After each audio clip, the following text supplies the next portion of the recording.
Hi everybody, Liz Levine here with Signature College Counseling. So I thought it would be appropriate at this time, given the uncharted territory we're in with this whole COVID-19 pandemic, to speak about where are we possibly going with this when it comes to colleges, as far as whether you're a junior or whether you're a senior.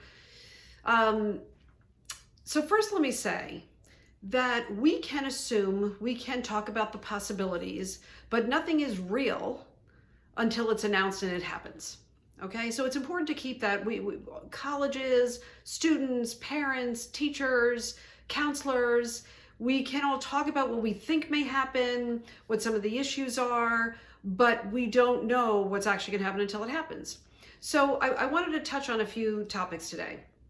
So testing obviously is one of them. When I say testing, I'm talking about SATs and ACTs. So we know at this point that the SATs have been canceled through June, and that the next SAT is going to be at the end of August, and that it is their plan to have an SAT every month thereafter to ensure that all students can take it. And let's also keep in mind that this is a financial issue for these testing agencies, for the College Board, for the ACT. This is all revenue that they were anticipating and probably budgeted for getting. So as much as you may want to take the tests, they want to give the tests, okay? So we do know that the SAT is going to be at the end of August, and that they're going to give an SAT each month thereafter for a period of time, and that they are looking into giving the SAT during the school day. So those are all things that are a possibility that are going to be happening. The ACT has not canceled the June ACT test as of today when I am doing this video. I would anticipate as well that the ACT is going to do something similar to the SAT to make it available to students. So have more testing dates than they had originally planned, because so many of them have been canceled. Another point that has been made by the College Board for the SAT is that they're going to give priority to those students who have not taken the test yet. I would anticipate that the ACT is going to do something similar. I don't know how that's going to pan out, but I would anticipate that it's going to be similar. Another thing with testing is that there have started to be colleges that have never gone test optional before that are going test optional in light of, for this next year, for this coming up season. Because the testing has not been available to so many students. So as an example, Boston University for next year is going test optional. Tufts is actually going test optional, doing a test over the next 3 years. So it is a possibility that more schools that have never gone test optional before may go test optional.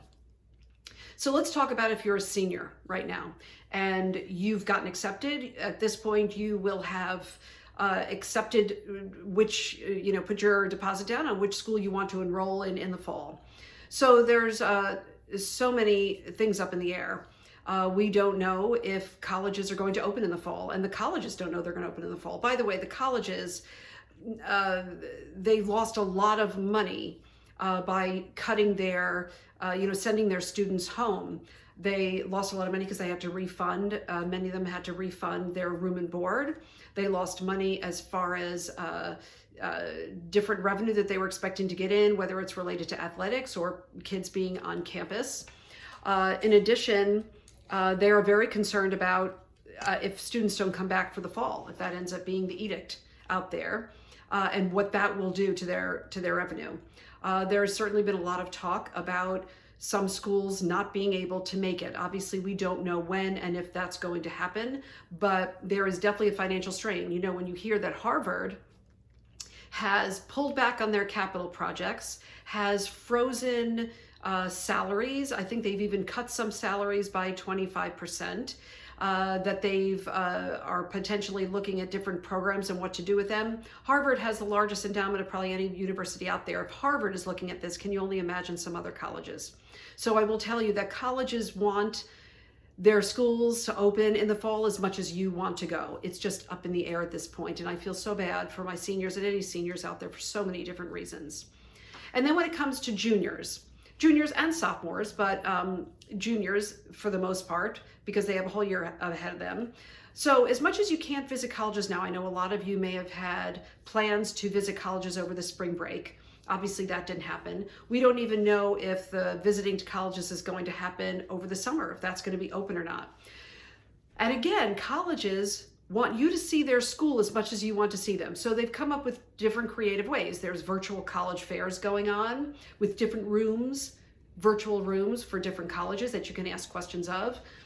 There's virtual information sessions that colleges are hosting. So I strongly encourage you, as a sophomore or a junior, to get involved with these college fairs and virtual college information sessions. It's a very important thing because you're at home and you want to gain as much information as you possibly can about the colleges that you'll potentially be applying to. On a little bit more of a positive note, what I will say is for my juniors and especially my sophomores, this time can be advantageous to you. So colleges at this point, we're going to know more after May 1st, and we find out if colleges have made their yield. What does yield mean? Yield means that this is the budgeted amount of students they were expecting to accept their acceptances to enroll in the fall. So it's a very important number for them. So if a college had 10,000 acceptances, but their yield is 2,000, they need to be sure they have 2,000 students enroll. This is part of their financial budget. And if they don't make their yield, it can be a real problem. So after May 1st hits, I'm sure we're going to start hearing about colleges if they've made their yield, because there have been thoughts out there and some polls that have gone out there, surveys, that have said 1 in 6 students, graduating seniors, have decided to make a change in the way they're going to attend college in the fall. Some of them are going to take a gap year. Some kids have said, I'm going to go closer to home. Some students have said, I'm not going to go away to school. And so this all affects college's yield. So how can this be an advantage to juniors and even sophomores? Well, what's going to happen is some colleges, and again, this is only a possibility, we will know this more as we go down this road, but colleges may need to accept more students next year than they have in the past. So that can provide an advantage. And what I do have to say to my juniors, although it's not ideal, you can't visit colleges now, we don't know if we're gonna be able to visit colleges over the summer or even in the fall, I have got to believe that you will be able to visit colleges before you make your decision next May 1st. For seniors, there's many seniors who didn't visit all their colleges, got accepted, and they had to make a decision without visiting colleges. So I hope this has provided you my thoughts and what I have learned about our world today and as it relates to college admissions in the COVID-19 pandemic situation. Stay healthy, stay well. Liz Levine, Signature College Counseling, making your college admissions journey easier to navigate.